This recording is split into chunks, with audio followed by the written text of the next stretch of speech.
안녕하세요. 미국 주시러 온 태학이 미주은입니다. 또 다른 한 주가 시작됐습니다. 미준 패밀리 여러분들 즐거운 마음으로 한 주 힘차게 열고 계시리라고 믿습니다. 저로서는 조금 특별한 의미가 있는 월요일입니다. 퇴사를 하고 나서 첫 번째 맞이하는 월요일인데 출근을 하지 않고 이렇게 집에 앉아 있으니까 조금은 기분이 이상합니다. 그리고 저는 지금 그 2주간 자가격리를 하고 있거든요. 하지만 다행인 것은 자가격리 숙소에서 이렇게 조금 열악한 환경에나마 여러분들과 방송을 통해서 계속해서 교감할 수 있다는 것은 굉장히 좀 축복받은 일이라고 생각을 합니다. 자, 아무튼 오늘부터는요, 예전에 보내드리던 미주은의 정규 방송들 꼬박꼬박 여러분들과 공유할 수 있도록 하겠습니다. 9월 13일 월요일 아침에 보내드리는 오늘의 미국 주식 뉴스 바로 시작합니다. 자, 아주 간만에 보내드리는 오늘의 미국 주식 뉴스, 오미주의 오늘 형식은요, 조금 색다르게 진행을 해볼까 합니다. 왜냐면요, 제가 지난 한 4, 5일 동안 오늘의 미국 주식 뉴스를 여러분들께 공유해드리지 못했잖아요. 따라서 굉장히 많은 기사들이 밀려 있습니다. 그래서 그 중에서 여러분들이 꼭 알고 계셔야 될 만한 그런 내용을 간추려서 여러분들과 짧게 많은 기사들을 읽어볼 수 있는 이런 순서를 준비해봤습니다. 자, 오늘 첫 번째로 함께 읽어볼 기사는 테슬라 관련된 소식인데요. 중국 쪽에서 8월달 실적이 발표됐다고 합니다. 자, 기사의 제목을 보시면 총 44,264대의 중국에서 만든 자동차가 판매됐다. 8월달 한 달 동안 판매된 수치고요. 이 수치는 7월달에 비해서 34% 정도 향상된 굉장히 좋은 모습을 보여줬습니다. 자, 그리고 고무적인 부분은요. 로컬 딜리버리, 즉 중국 내에서 판매된 숫자 역시도 50% 가까이 향상되었다. 여러분들 7월 달에 제가 읽어드린 기사를 기억하실지 모르겠는데 중국 내 판매 실적이 굉장히 부진했습니다. 그리고 거기에 아울러서 중국 내에서 판매대 수가 굉장히 많이 줄어들었죠. 그때 이제 수출에만 굉장히 집중하면서 중국 내에서 판매 수가 너무 작은 것이 아닌가 이러한 우려를 했었는데요. 이 우려를 조금은 좀 가라앉혀주는 이런 기사가 발견이 된 겁니다. 자, 7월 달에 판매 수가요. 32,968대가 중국에서 생산해서 판매가 됐었는데요. 8월 달 같은 경우는 중국에서 만들어서 외국으로 수출한 대수만 3만 1,000대가 넘어갑니다. 따라서 굉장히 많이 회복을 한 거죠. 자, 그뿐만이 아니고요. 중국에서 만들어서 중국 내에서 내수를 위해서 판매된 숫자 역시도 지금 49.5%가 점프를 하면서 총 12,885대를 판매를 했다고 합니다. 7월 달에는 중국 내에서 만들어서 중국 내에 판매한 숫자는 8,621대밖에 되지 않았기 때문에 굉장히 좋은 수치를 지금 향상시켰다라고 우리가 이해를 해볼 수가 있겠죠. 자, 두 번째로 준비된 기사는 핀테크 기업이죠. 어펌 관련된 소식을 준비해봤는데요. 지난주 금요일 날 어펌의 주가가 무려 34.37%나 급등하는 모습을 보여줬습니다. 도대체 어떤 일이 있었길래 이렇게 주가가 폭등하는지 좀 알아봐야겠죠. 자, 어펌의 주가가 소어하고 있다. 소어라는 것은 용솟음친다. 이렇게 이해하시면 될 것 같습니다. 그 이유가 뭐냐면요. GMV가 굉장히 잘 나왔다라고 지금 보고해주고 있는데요. GMV는 기억하시겠지만 그로스 머천다이즈 볼륨의 약자입니다. 핀테크 기업이나 아니면 이커머스 같은 경우는 그 매출을 산정하기 전에 매출 위에 하나가 더 있잖아요. 그게 바로 GMV죠. 따라서 어펌을 통해서 얼마나 많은 금액이 거래가 되는가, 그것을 우리가 GMV라고 부르고요. 거기서 이제 수수료를 받잖아요. 이 수수료로 만들어내는 것을 우리가 매출이라고 이해하면 될 것 같습니다. 어쨌든요, GMV가 굉장히 좀 많이 발생을 해서, 그래서 당연히 GMV가 좋으면 레비뉴 역시도 올라가겠죠. 굉장히 좋은 실적을 발표하면서 이번에 주가가 이렇게 용솟음 쳤다라고 우리가 이해를 할 수가 있습니다. 자, 보시면 피스칼 Q4 4분기라고 부르는 것 같습니다. 4분기의 실적이 지금 나왔는데 굉장히 좋은 실적이 발표됐고요. 또한 Q1 다음 분기에 지금 매출의 가이던스도 굉장히 좋게 나오면서 주가가 무려 34% 이상 올라갔다라고 이해를 할 수가 있을 것 같습니다. 자, 그뿐만이 아니고요. 커스터머의 수 역시도 거의 100% 가까운 성장을 이번에 보여줬고요. GMV 같은 경우는 지금 시장에서 전망하고 있었던 총 거래 금액이 2.08 빌리언이었는데요. 여기를 훨씬 초과했다는 거죠. 한 20% 정도 초과 발생을 했습니다. 2.48 빌리언이나 만들어내면서 지금 마켓에서 굉장히 깜짝 놀랐죠. 엄청난 실적을 발표했다라고 우리가 생각을 해볼 수가 있습니다. 자, 그러면서 이번에 바이 레이팅을 줬고요. 타겟 프라이스를 올려줬습니다. 120달러였던 것을 150까지 올려주면서 당분간 굉장히 좀 상승 추세를 보일 가능성이 높다라고 우리가 이해를 해볼 수가 있겠죠. 어펌 같은 경우는 최근에 좋은 소식이 굉장히 많았죠. 작년 작년에 쇼피파이의 플랫폼에 이제 그 결제 수단으로 추가가 되면서 올해 들어서 한 일주일 정도 전에 아마존이 드디어 이제 어펌을 통해서 할부 결제 서비스를 제공한다, 이러한 소식이 들으면서 주가가 한 번 더 급등하는 소식을 보여줬었습니다. 따라서 최근 들어서 어펌의 주가는 정말 굉장한 모습을 보여주고 있다, 이렇게 우리가 정리를 해볼 수가 있을 것 같습니다. 자, 이렇게 어펌이라는 핀테크 기업의 주가는 34% 이상 폭등을 하는 반면에요, 다른 핀테크 기업 중에 하나인 소파이 같은 경우는 주가가 오히려 2.5% 이상 하락하는 추세를 보였습니다. 자, 그 이유를 잠깐 살펴봐야겠죠. 자, 소파이의 주가가 슬립하고 있다, 미끄럼 타고 내려오고 있다는 거죠. 그 이유가 뭐냐면 크레딧 스위스라는 투자 기관에서 이번에 뉴트럴 레이팅을 줬다. 뉴트럴이라는 것은요, 매수하지도 말고 매도하지도 말라, 그냥 홀드하라는 얘기입니다. 중립평가를 주면서 투자자들이 조금 실망했다라고 우리가 생각을 해볼 수가 있겠죠. 자, 크레딧 스위스의 애널리스트 이름은 티모시 치오도라는 사람이 있고요. 이분이 이제 커버리지를 시작했다. 원래는 다루지 않았던 종목인데 이번에 새롭게 커버를 시작하면서 이니셜 레이팅이 이번에 뉴트럴, 중립을 줬다는 거죠. 자, 그러면서 그 이유를 설명을 하는데요. 이 전문가가 보기에는 컴퍼니에서 가장 수익률이 좋은 렌딩 오퍼레이션, 렌딩이라는 것은 이제 대출 서비스를 얘기하죠. 이 렌딩 서비스가 계속해서 보조를 해줘야 된다. 뭐를 보조하냐면요, 머니 앤 인베스트 프로덕트라는 새로운 비즈니스 모델을 계속해서 확장시키기 위해서 어쩔 수 없이 보조금을 줘야 된다. 따라서 메꿔줘야 된다는 거죠. 이러한 성격의, 그러니까 조금은 부정적인 얘기를 하면서 주가가 약간 떨어졌다라고 얘기를 해볼 수가 있겠습니다. 자, 이 부분은 제 개인적인 의견을 잠깐 설명을 드리면요, 여러분들 그 소파이의 기업 분석 끝판왕을 기억하시겠지만 소파이는 랜딩 서비스, 테크놀로지 플랫폼, 그리고 파이낸셜 서비스, 이렇게 세 가지의 비즈니스 모델을 가지고 있습니다. 이 중에서 물론 가장 처음에 등장했던 비즈니스 모델은 랜딩 서비스, 대출 서비스였죠. 자, 그런데 이 랜딩 서비스를 확장하기 위해서 이제 파이낸셜 서비스를 많이 도입을 한 거잖아요. 크레딧 카드도 만들고요, 세이빙 어카운트도 제공을 하고, 뭐 데뷔 카드도 제공하고, 이러면서 다양한 그 비즈니스를 확장하는 모습을 보여줬던 것이 바로 소파입니다. 자, 그런데 그 다음 페이지에 제가 여러분들께 어떠한 내용을 공유를 드렸냐면 2020년부터 2025년까지 그들이 가지고 있었던 그 목표치가 있는데요. 그 목표치를 보면은 세 가지 비즈니스 모델에서 다른 전략을 보이고 있습니다. 대출 서비스 같은 경우는요, 아까 그 크레딧 스위스의 전문가가 얘기한 것처럼 마진이 굉장히 높거든요. 따라서 순이익을 향상시키는데 한 1조를 하는 그런 비즈니스 모델이라고 볼 수가 있고, 파이낸스 서비스 같은 경우는요, 성장 동력으로 사용이 된다. 따라서 많은 이용자를 유입시켜서 이 이용자들이 대출 서비스도 사용하고 확장의 임무를 가지고 있다, 이렇게 우리가 생각을 해볼 수가 있거든요. 따라서 이렇게 세 가지의 비즈니스 모델이 각각 다른 수익률과 성장률을 가지고 있다는 것은 제가 볼 때는 오히려 장점이 될 수 있지, 이걸 단점으로 생각하는 것은 조금 무리가 있다라, 이렇게 저는 개인적으로 판단을 합니다. 물론 이제 사람이 보는 관점에 따라서 다르게 해석이 될 수 있는 부분이 있긴 하겠죠. 지난주 금요일 미국 주식시장에서요, 소파이보다 오히려 주가가 더 많이 빠진 종목이 하나 보이는데요, 바로 인투이티브 서지칼입니다. 티커는 ISRG죠. 인투이티브 서지칼의 주가가 금요일 하루 동안 4.35% 정도 추락을 했는데요. 그 이유는 인베스터 컨퍼런스에서 나온 발언이 문제가 되었다고 합니다. 자세한 내용을 한번 살펴보겠습니다. 자, CFO가 얘기한 것 같은데요. CFO는 Chief Financial Officer의 약자입니다. 한 기업에서 가장 높은 최고 경영자를 우리가 CEO라 그러죠. Chief Executive Officer고요. 그 밑에 이제 받쳐주는 여러 임원들이 있는데 그 중에서 보통 가장 높은 직책을 CFO라고 보시면 될 것 같습니다. 한 회사의 파이낸셜 쪽을 담당하고 있다라고 보시면 될 것 같고요. 이 컴퍼니의 CFO가 무슨 얘기를 했냐면요, 이번에 베어리시한 아웃룩을 얘기했다고 합니다. 그 얘기는 뭐냐면 향후의 전망이 조금 좋지 않다라고 부정적인 의견을 던져준 거죠. 자, 그 이유가 두 가지가 있는데요. 첫 번째는 이제 코비드-19이 문제가 되는 것 같습니다.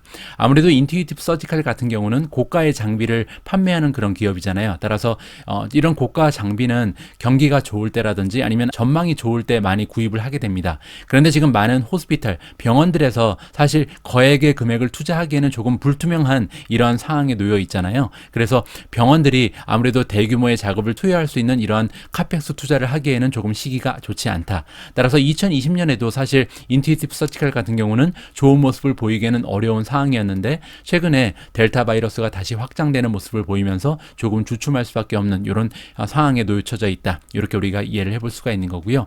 또 하나의 문제는 뭐냐면 서플라이 코스트가 올라갔다. 따라서 이 장비를 만드는데 많은 부품이 필요하겠죠. 뭐 반도체도 많이 들어갈 거고요. 그런데 이러한 서플라이가 부족 현상을 빚으면서 아무래도 비용이 올라가는 이러한 효과가 있다고 볼 수가 있겠습니다. 따라서 이렇게 판매 수는 감소하고요. 동시에 비용은 올라갈 수밖에 없는 어려움을 겪고 있기 때문에 인투이트 서지칼에서는 향후 전망이 조금 좋지 않다라고 발표를 한 것 같습니다. 자, 이러한 모습이 지금 주가에 반영이 된 거고요.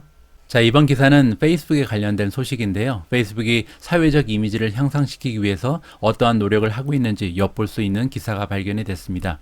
자, 페이스북이 이번에 1억 달러 정도를 투자해서 프로그램을 하나 만들었고요. 이 프로그램은 지원을 하기 위해서 만들었다. 작은 영세 상인들을 지원하는 목적이 있다고 합니다.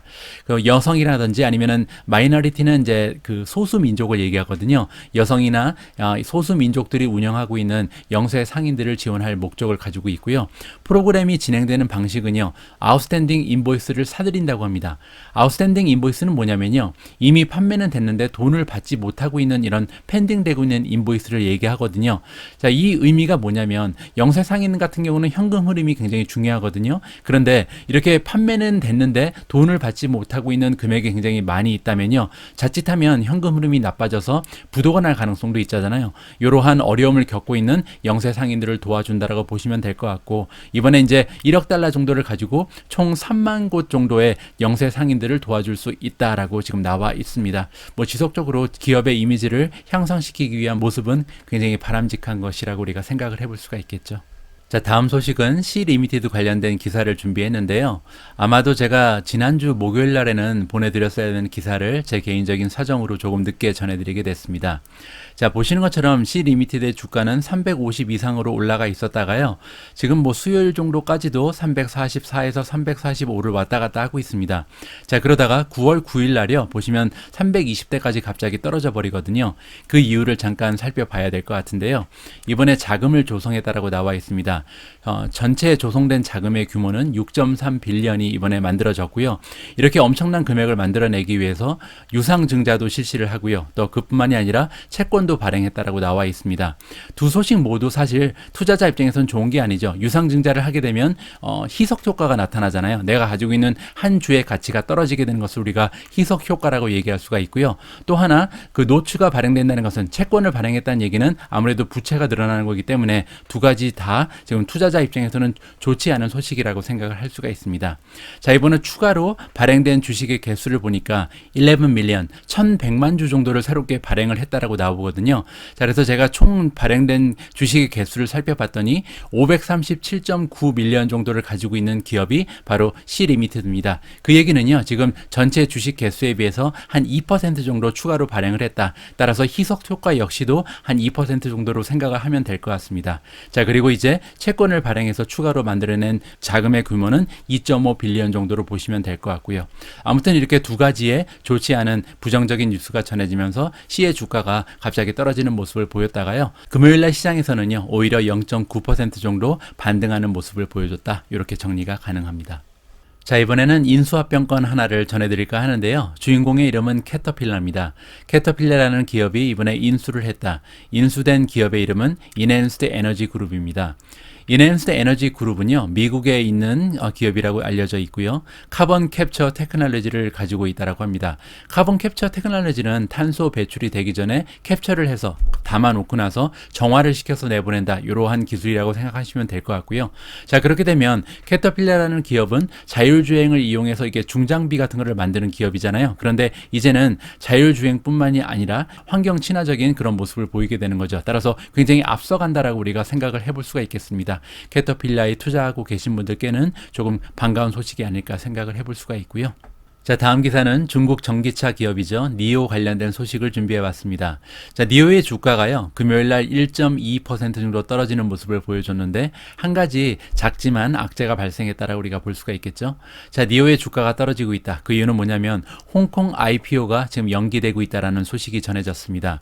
니오는 이미 미국 시장에는 상장을 해 있지만 홍콩 시장에는 상장이 되지 않은 것으로 알려져 있습니다. 자, 그런데 이번에 올해 안에 상장을 한다 그랬었거든요. 자, 그런데 밑에 보시면 이번에 상장이 2022년까지 연기될 것으로 블룸버그가 보고를 하면서 이렇게 주가가 약간 떨어지는 모습을 보여줬다라고 우리가 이해할 수가 있을 것 같습니다. 자, 다음 기사는요. 여러분들 중에 혹시 비욘드 밋에 투자를 하고 계신 분들이 계시면 굉장히 오랫동안 기다렸던 그런 소식이 드디어 발표가 됐습니다. 다름이 아니고요. 맥도날드와 그 비욘드 밋이 드디어 소문만 무성했던 그 맥플랜트라는 햄버거를 출시를 했다는 소식이 전해졌거든요. 자, 그런데 지역이 조금 한정적입니다. 영국 그리고 아일랜드 쪽에만 일단 출시가 된다고 나와 있고요. 정확하게 릴리즈하지 않았다. 따라서 미국 쪽에는 이 신상품이 언제 출시가 될지는 나와 있지 않다고 합니다. 자, 그렇기 때문에 지금 주가를 보시면 엄청난 반등의 모습은 보여주지 못하고 있는 거죠. 자, 그리고 조금만 더 보시면요. 이번에 두 회사가 손을 잡고 만들어낸 맥플랜트라는 햄버거는요. 풀리 크레디트 됐다. 인정을 받았다는 거죠. 따라서 베간 푸드로서 인정을 받았고요. 승인 기관의 이름은 베지타리안 소사이어티라고 합니다. 여기 나와 있는 베간이라는 단어는요. 베지타리안과 약간의 차이가 있는데요. 베간 같은 경우는 달걀 그리고 유제품도 먹지를 않습니다. 우유 같은 것도 먹지 않는다는 얘기죠. 반면에 이제 베지타리안 같은 경우는 육류라든지 생선 같은 거는 피하지만 뭐 우유랑 아니면은 달걀 같은 거는 먹죠. 따라서 그 차이가 있다고 보시면 될 것 같고요. 자, 이번에 새롭게 출시가 되는 맥플랜트의 가격은요. 빅맥과 동일하다고 합니다. 3.49 파운드가 찍혀져 있고요. 자, 지금 보고 계신 그림이요. 바로 이번에 비욘드 밋과 맥도날드가 손을 잡고 만든 맥플랜트라는 버거입니다. 제가 이제 조금 있으면 한 달 후에 영국행을 하잖아요. 따라서 영국에 도착하면 이 버거를 좀 먹어보고요. 여러분들께 맛이 어떤지 직접 설명을 드리도록 하겠습니다. 자, 다음으로 준비된 기사에는 텔라닥이 등장을 합니다. 텔라닥이 이번에 파트너십을 결성하는데요. 파트너십을 결성하는 기업의 이름은 프록심이고요. 이 두 기업이 파트너십을 맺으면서 진행하는 부분은 뭐냐면 커넥티드 서지컬 케어라고 나옵니다. 서지컬 케어라는 것은 이제 수술 서비스를 얘기하거든요. 수술을 해주는데 커넥티드란 단어가 나오잖아요. 커넥티드란 단어는 보통 스마트로 바꿔 부르시면 조금 이해가 쉽게 가실 겁니다. 예를 들어서 커넥티드 TV는 스마트 TV랑 같은 거잖아요. 그리고 커넥티드 카는 스마트 카라고 보시면 되고요. 따라서 이렇게 스마트한 방식으로 수술을 진행하는 파트너십을 결성한다라고 우리가 이해를 해볼 수가 있습니다. 조금만 더 보시면요. 이번에 두 기업이 파트너십을 결성하면서 포커스가 맞춰져 있는 부분은 버추얼 서지컬 케어다. 버추얼은 보통 가상현실 이럴 때 우리가 사용하는 단어긴 한데 진료랑 연결돼서 나올 때는요. 원격 진료라고 보시면 됩니다. 따라서 원격적으로 수술을 도와주는 이러한 서비스를 제공한다라고 보시면 되고요. 어떠한 방식으로 도와주냐면 멘토링을 해준다. 따라서 조금은 더 스킬이 높고 좀 유능한 경험 많은 의사가 익숙하지 않은 의사들을 도와줄 수 있다. 코칭을 해준다고 보시면 될 것 같고요. 프록토링이라는 것은 감독을 하는 거죠. 따라서 이 역시도 굉장히 좀 경력이 많은 의사들이 수술 과정을 관리 감독한다. 이렇게 보시면 될 것 같습니다. 테크니컬 엑스퍼티즈, 기술적인 그 전문성을 나누어 줄 수도 있는 거고요. 원격 진료로서. 그리고 이제 서포트도 해주는 이러한 기능을 제공한다라고 보시면 될 것 같습니다. 두 기업이 이제 글로벌하게 그 어그리먼트 계약을 하는데요. 처음에는 포커스가 US 쪽에 미국 쪽에만 맞춰져 있다라고 보시면 될 것 같고요.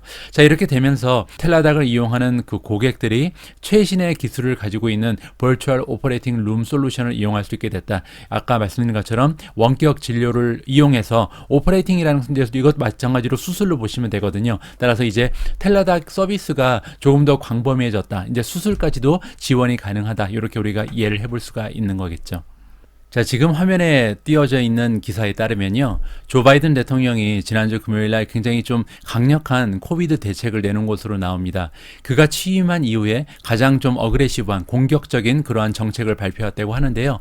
내용을 좀 살펴보니까 연방정부를 위해서 일하고 있는 직원들 혹은 연방정부랑 관계가 있는 협력사들을 얘기하겠죠. 그 외에도 뭐 예를 들어서 헬스케어 쪽에 일하고 있는 직원들은 모두 다 선택의 여지가 없이요. 백신을 맞고 그 증거를 제출해야만 일을 할 수 있다라고 나와 있습니다. 만약에 연방 정부랑 관련이 없다고 하더라도요. 약 8천만 명이 이르고 있는 미국 쪽에 일하고 있는 사람들은요. 둘 중에 하나를 선택해야 된다고 합니다. 예를 들어서 백신을 맞고 증거를 제출하든지 아니면 매주 코비드 바이러스 테스트를 받아서 음성이 나왔다는 것을 제출해야만 일을 할 수 있다. 이렇게 좀 굉장히 좀 강력한 조치가 취해진 걸로 봐서는요. 아직까지도 코비드 바이러스의 영향력이 좀 팽배해 있다. 근시일에 잦아들지는 않겠구나라는 것을 우리가 좀 짐작을 해볼 수가 있을 것 같습니다. 이러한 부분 우리가 생각하면서 투자를 진행해야 될 것 같고요. 자, 그런 의미에서 마이크로소프트의 이번 발표도 조금 눈길을 끌고 있습니다. 자, 기사 제목에서 보시면요. 마이크로소프트가 indefinitely delay를 했다. indefinitely라는 것은요, 무한정이라고 해석을 하시면 되거든요. 따라서 기한이 정해지지 않고 무한정 연기를 결정했다고 합니다. 자, 그래서 미국 쪽에서 사무실로 돌아올 것을 무한정 연기했다. 언제까지 이제 원격 근무가 계속될지 알 수가 없다는 거죠. 물론 이제 그 이유는 코비드 케이스가 계속해서 올라가고 있기 때문이라고 기사의 제목이 나와 있습니다. 자, 마이크로소프트는요, 원래 미국 쪽에서 일하고 있는 그 직원들이 완전히 복귀할 것을 10월 4일로 목표일을 정해놨었는데 이러한 계획이 틀어지게 된 것이죠. 자, 그러면서 목요일 날 마이크로소프트라는 기업이 발표하기를요, 오피스에 돌아올 것을 완전히 무기한 연기한다라고 지금 나와 있는 거죠. 자, 그러면서 동시에요, 또한 런칭을 했다고 합니다. 새로운 기능을 추가했다고 하는데 어떠한 새로운 기능이냐면 앞으로 이제 장기간 원격 근무가 굉장히 오래될 가능성도 있고요. 만약에 이제 코비드 바이러스가 조금 잠잠해진다고 해도 집에서 일하는 원격 근무가 활성화될 가능성이 굉장히 높잖아요. 따라서 이러한 하이브리드 워크 환경을 위해서 새로운 기능을 추가했다라고 나와 있습니다. 그 의미는 즉 마이크로소프트가 가지고 있는 팀즈라는 소프트웨어를 향상시켰다라고 우리가 의미를 해석해 볼 수가 있는데요. 많은 새로운 혁신적인 기능을 추가했다라고 합니다. 자, 그러면서 앞으로 계속해서 확장될 가능성이 높은 하이브리드 근무 환경을 좀 더 발전시킨다라고 우리가 생각을 해볼 수가 있겠죠. 여기 예가 몇 가지 나와 있는데 이번에 새롭게 추가된 기능에 의하면요, 인공지능이 구동을 하는 카메라가 새로 생겼다고 합니다. 그 의미가 뭐냐면요, 우리가 줌이라든지 아니면 마이크로 팀스를 가지고 미팅을 할 때 사람들이 쭉쭉 나오잖아요. 그러면 그 중에서 한 명이 이야기를 하게 되면 인공지능이 딱 간파를 하고요, 그 사람만 이렇게 줌으로 끌어준다고 합니다. 따라서 커 보인다는 거죠. 이러한 기능도 추가가 됐고요. 아니면 미팅에 참가하는 사람들을 레코그나이즈하고 인지한다는 거죠. 그래서 이 사람은 이쪽으로 들어가야 되고 이 사람은 이쪽 미팅에 참가해야 되고 이런 것을 구분해 준다. 이러한 기능이 이번에 새롭게 추가됐다고 나오고요. 그뿐만이 아니라 마이크로소프트는 굉장히 많은 종류의 소프트웨어를 가지고 있잖아요. 이러한 소프트웨어들이 서로 이제 그 크로스 프로덕트 에디션이 가능하게, 그러니까 서로 이제 믹스가 돼서 사용 가능하다, 이렇게 보시면 될 것 같습니다. 뭐 예를 들어서 파워포인트를 가지고요, 발표를 하다가 갑자기 이제 어느 순간에서 이 프리젠터 발표하는 사람이 나타날 필요성이 있으면 팀즈의 기능을 이용해서 갑자기 이제 제가 이제 방송하는 것처럼 제 모습이 보이잖아요. 이런 기능이 이번에 그 파워포인트와 연결이 됐다라고 나와 있고요. 아웃룩을 이용하는 사람한테는 RSVP 기능이 들어가 있다. RSVP라는 기능은요, 원래 이제 참석 여부를 알려주는 그런 기능이잖아요. 그런데 이런 기능이 조금 발전돼서 내가 그 원격으로 참가를 할 건지 아니면 직접 가서 참가를 할 건지 이거를 특정하게 알려줄 수 있다. 이러한 기능이 추가됐다고 합니다. 자, 그러면서 마이크로소프트 같은 경우는 목요일 날 또 하나의 그 프리뷰를 발표했다. 런칭했다. 새로운 서비스를 이제 보여준 거죠. 그런데 정식으로 발표된 건 아니기 때문에 프리뷰라는 얘기가 나오는 거고요. 마이크로소프트 비바 커넥션이라는 모바일에서 이용하는 애플리케이션을 발표했다고 합니다. 자, 이 모바일 앱은요, 그 회사들이 커뮤니케이션, 공지사항을 보낸다든지 아니면 새로운 소식을 전해준다든지 아나운스먼트를 할 때 이렇게 그 팀즈를 이용하는 직원들의 퍼스널라이즈 피드에, 내가 가지고 있는 피드에 나타나게 된다. 따라서 이제 팀즈라는 그 소프트웨어를요, 어떻게 보면은 하루 종일 사용할 가능성도 있잖아요. 따라서 이 팀즈랑 이렇게 커뮤니케이션의 기능을 합쳐주는 이런 노력을 하고 있다. 이렇게 우리가 이해를 해볼 수가 있을 것 같습니다. 이번에 발표되는 마이크로소프트의 비바 커넥션이라는 새로운 소프트웨어는 이번 달 말에 출시가 될 예정이라고 하고요. 자, 아무튼 제 개인적인 판단으로는요, 이렇게 팬데믹이 가속화되면 가속화될수록, 장기화되면 장기화될수록 마이크로소프트라는 기업에는 굉장히 좀 득이 된다라는 판단을 하고 있습니다. 마이크로소프트에 투자하시는 분들께는 굉장히 좀 의미 있는 기사가 될 수도 있겠다라는 생각을 해봤고요. 지난주 목요일 날 미국 시장이 마감된 이후에요, 지스케일러는 어닝 실적 발표를 했습니다. 조금 늦은 감은 있지만 어떤 어닝이 나왔는지 그 결과를 잠깐 체크해 보도록 하겠습니다. 자, 지스케일러 같은 경우는 지난 분기를 Q4라고 부르는 것 같습니다. 농갭 EPS부터 보시면 0.14가 나왔는데요. 이 수치는 전망치보다 5센트 정도가 더 나온 건강한 수치고요. 반면에 갭 EPS는 마이너스 0.59, 아직까지는 이제 적자 기업이라는 것을 우리가 확인을 해볼 수가 있는 거고요. 이 수치는 전망치보다 오히려 14센트 정도가 덜 나왔다라고 우리가 확인을 할 수가 있습니다. 자, 이렇게 논갭의 결과와 갭의 결과가 현저한 차이를 보일 때는 일회성 비용이 좀 많았구나라고 우리가 생각을 해볼 수가 있는 거고요. 자, 이번에는 레비뉴, 매출로 옵니다. 매출 같은 경우는 197.1 밀리언, 따라서 200 밀리언보다 약간 미치지 못하는 수치를 보여주고 있는데요. 지난해 매출과 비교를 하면 56.6% 정도 성장한 건강한 모습입니다. 자, 그리고 시장의 전망치보다 주가가 9.66 밀리언이 더 나왔잖아요. 따라서 전망치에 비해서는 한 5% 정도 추가적으로 매출을 만들어냈다라고 생각을 해볼 수가 있습니다. 자, 그러면서 주가가 2.4% 정도 올라가고 있었는데요. 결론을 보시면 시장 마감할 때 보니까 3.42% 정도 오히려 주가가 하락을 했죠. 따라서 제가 예전에 말씀드린 것처럼 G스케일러 같은 경우는 굉장히 좀 프리미엄이 많이 붙어 있기 때문에 와우 실적이 발표되지 않으면 오히려 주가가 하락할 가능성이 있다. 따라서 결과가 이 정도면 양호했다라고 우리가 생각을 해볼 수가 있음에도 불구하고 양호한 정도 가지고는 절대 주가가 올라갈 수 없다라고 우리가 다시 한번 확인을 해볼 수가 있는 거죠. 다음은 Deferred Revenue입니다. Deferred Revenue는 뭐냐면요, 이렇게 그 빌링이 잡혔을 때 이번 달에 그 포스팅을 해야 되는 거 빼고요, 향후 우리가 포스팅을 할 예정에 있는 이런 미래 매출을 우리가 Deferred Revenue라고 부르고요. 따라서 미래 매출 역시 지난해에 비해서는 72%가 성장을 했다. 따라서 앞으로도 꾸준히 매출이 성장할 가능성이 높다는 것을 우리가 확인을 해볼 수가 있죠.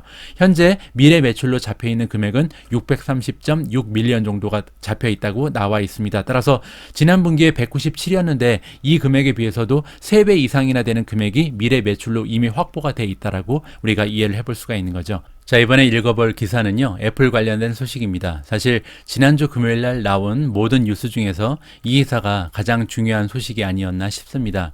자, 일단 이번 기사를 이해하기 위해서는 애플과 에픽게임즈라는 두 기업 간에 어떤 일이 있었는지를 잠깐 설명을 드리는 게 좋을 것 같습니다.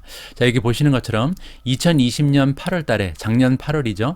애플이요, 포트나잇이라는 게임 앱을 그들이 가지고 있는 애플 스토어에서 빼버렸습니다. 완전히 제거를 해버린 거죠. 그 이유가 뭐냐면 이 포트나잇이라는 게임 그 애플리케이션은 에픽이라는 기업에서 만든 앱이었습니다. 그런데 이 에픽이요, 새롭게 도입을 했다. 뭐를 도입했냐면 인앱 페이먼트 시스템을 도입했습니다. 그 의미가 뭐냐면요, 사용자들이 포트나잇이라는 애플리케이션에 들어가서 예를 들어서 뭐 가입비를 낸다든지 아니면 새로운 아이템을 사기 위해서는 결제를 해야겠죠.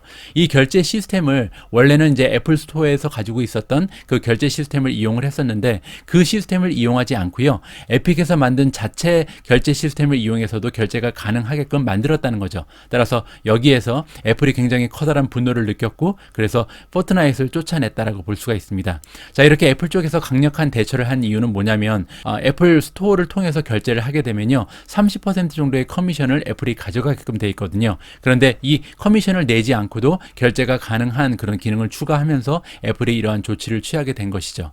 자, 그래서 결국 에픽 게임즈 같은 경우는 자기들이 가장 그 성공적으로 만들었던 게임인 포트나잇이 쫓겨나게 되니까 그것도 커다란 파장 효과가 있을 수밖에 없는 애플의 플랫폼에서 쫓겨난 거잖아요. 할 수 없이 이제 그 소송을 진행하게 됐고요. 이 소송 결과가 지난주 금요일날 발표가 됐다라고 이해하시면 될 것 같습니다.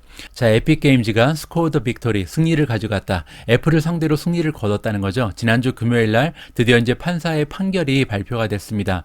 퍼머넌트 인정션이라는 것은 영구적인 법원의 명령이 발표가 된 거죠. 자, 어떠한 내용이 발표가 됐는지를 우리가 좀 이해를 해봐야겠죠. 자, 애플은 반드시 그들의 그 플랫폼을 이용해서 앱을 설치하는 디벨로퍼들이 다이렉트 할 수 있게 해야 된다. 다이렉트라는 것은 이제 그 고객들이, 우리 같은 소비자들이 다른 경로로 갈 수 있게끔 이끄는 걸 허용해야 된다는 얘기죠. 이것은 이제 즉 아까 말씀드린 것처럼 페이먼트 방법을 다른 방법을 통해서도 결제를 할 수 있게끔 그렇게 허용을 해야 된다는 식으로 우리가 이해를 해볼 수가 있습니다. 그리고 아까 말씀드린 것처럼 이번 법원의 명령은 완전히 퍼머넌트, 영구적인 거잖아요. 따라서 애플 쪽에서는 타격이 클 수밖에 없죠.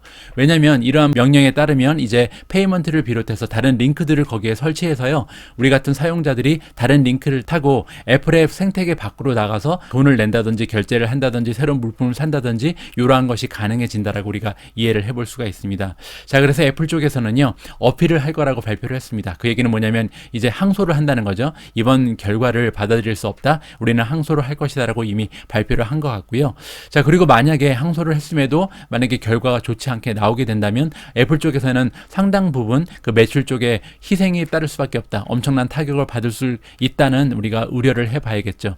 자, 그렇기 때문에 애플의 지금 주가가 엄청나게 좀 많이 떨어졌습니다. 보시는 것처럼 3.31%라는 굉장히 커다란 추락폭을 보여줬는데요. 애플은 워낙 시가총액이 큰 기업이기 때문에 3% 이상 떨어진 것은 거의 폭락 수준이라고 우리가 이해를 해볼 수가 있는 거겠죠.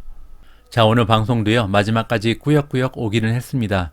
너무나 오래간만에 오늘의 미국 주식 뉴스를 진행하다 보니까 뭐 예전처럼 좀 쉽게 진행이 안 되네요. 실수도 굉장히 많이 하고요. 버벅거리는데 여러분들 조금만 좀 기다려 주시면 예전의 실력을 다시 되찾을 수 있을 것이라고 생각을 합니다.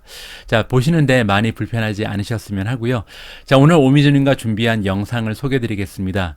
자, 짐 크레이머 쇼에서, 그러니까 매드머니를 진행하고 있는 짐 크레이머라는 진행자죠. 자, 이분이 하나 설명을 해드릴 텐데, 지난 과거의 S&P 500 역사를 바라보면요, 9월 17일 전에 우리가 주식을 다 팔고 시장을 떠나야 된다, 이러한 사실을 우리한테 전해주고 있습니다. 물론 이제 재미 요소가 들어가 있기 때문에 제가 소개를 드리는 거지, 이 영상을 보고 무조건 또 여러분들이 가진 주식을 다 매매하고 나가시면 안 된다는 말씀을 다시 한번 드리고 싶고요. 주식 시장을 예측하는 것은 불가능하다, 이렇게 우리가 생각을 해야 됩니다. 물론 이제 역사적으로 봤을 때 9월 17일 이후에는 무조건 뭐 주가가 하락이 굉장히 두드러졌다, 이러한 사실을 우리한테 이제 짐 크레이머가 설명을 해줄 텐데요. 그럼에도 불구하고 시장이 앞으로 어떤 모습을 보일지는 아무도 알 수가 없는 거겠죠. 하지만 주식 시장은 매년 한 번 정도는 이제 폭락이 발생할 수밖에 없는 거고요. 때로는 2, 3년 동안 지속되는 하락장도 오게 됩니다. 따라서 이러한 그 사실을 우리가 인지를 하고요. 항상 현금도 좀 보유를 하고 장기적인 관점으로 편안한 마음으로 투자를 해야 되는 것은 불변의 진리라고 다시 한번 강조를 드리고 싶습니다. 자, 오늘도 굉장히 좀 허접한 방송이었던 것 같은데 마지막까지 아직 보고 계신다면 진심으로 감사의 말씀을 드리고 싶습니다. 저는 내일 조금 더 좋은 방송으로 여러분들 앞에 서도록 하겠습니다. 우리 모두가 미국 주식 투자로 은퇴하는 그날까지 다 함께 화이팅입니다. 행복한 하루 되세요. 감사합니다. You can't just blindly follow the calendar. Sell in September and go away has a better track record than sell in May and go away. But it's not exactly a rigorous approach to the market. There's not even any alliteration. That said, you need to be aware that tons of traders pay very close attention to what I'm about to show you. Very close attention to the seasonal patterns. And they're all gritting their teeth for difficult periods because of what I'm about to show you. Unless, of course, they're short sellers, in which case they're licking their lips in anticipation. Ordinarily, I wouldn't be too worried about this kind of thing, but when you layer in the Delta variant induced, look, it's causing a slowdown, let's face it. But you also have the fear of the Federal Reserve and the possibility of a debt ceiling debacle in Washington. September sell-off, let's just say it can easily become what I call a self-fulfilling prophecy. So first, let's circle back to the seasonal pattern and take a look at how the S&P 500 futures contracts have traded historically. Here's what the seasonal pattern looked like 20 years ago. Yes, 2001. Using only data that we had from the year 2001. This is what Williams calls the true seasonal pattern. He points out that even back then, the charts were warning you that September would be a rough time for the S&P. Obviously, we had no idea particularly how bad it would be, but it tends to be a dark period for the market even when we don't get hit with a horrifying terrorist attack. 20 years ago, the seasonal pattern showed weakness in September, and it predicted that weakness would accelerate on 9/17. In retrospect, holding until the 17th would have been a mistake. But if you sold at the beginning of that terrible September, your portfolio would have sidestepped a lot of agony. The traders among you probably want to do that. Or you might want to just lighten up and raise some cash. That's what we've been doing for the charitable trust. This is too compelling. How does the seasonal pattern look like today? Now we're going to look at 20 years of additional data to what I was showing. Check it out. This is what Larry's true seasonal pattern looks like today. It's incredible how it holds up. This is using numbers from 1998 to 2001 to the present. Honestly, the pattern hasn't changed all that much. Williams points out that the optimal seasonal sell point continues to be the same, around September 17th. Believe me, on the 16th, you're going to see a lot of selling because of what I'm showing you right now on the 17th. This is when prices tend to experience a precipitous drop. If history's any guide, there's a high probability this market will get hit with a meaningful decline at the end of this month, which is one reason it's been, I think, so soggy for the last week.